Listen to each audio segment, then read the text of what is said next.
Riskli həmləlik keçirdən və artıq ana olmağa hazırlaşan bizim gözəl qızımız artıq dəqiqələr qalıb mamiçka olmağımıza hematomamız var idi, düşük riskimiz, laxtalanma, zob və s. Ona baxmayaraq həkim çatdıq və qızımız уже masadadır, mamiçka olmağa hazırlaşır. Sizi təbrik edirəm. Çox sağ olun Elmira xanım. Yaxşı, sizi seçmişəm.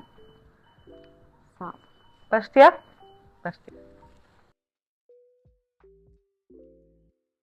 Gözümüz aydın olsun. Kızımız oldu, prenses kızımız oldu. Təbrik edirəm.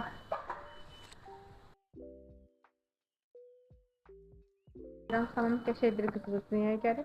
Çəkisi 2 kilo 590, boyu 48 santimetrdir. Təbrik edirəm. Gözümüz aydın olsun. Böyük qız olsun. Oy maşallah, bu nə prinsesdir. Maçilip. Təbriklər. Gözünüz aydın olsun. Siz yəqin ki nənəşkəsiz. Nənəşkəsiz bəli. Təbrik edirəm. Gözünüz aydın olsun. Böyük qız olsun. Təbrik edirəm. Gözünüz aydın olsun. Sağ olun. Gəliz göstərin prinsesimizi.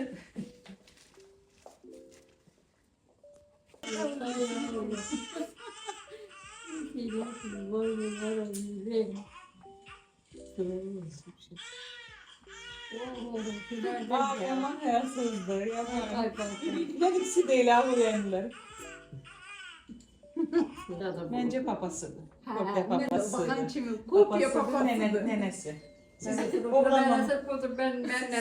qızım. Maşallah.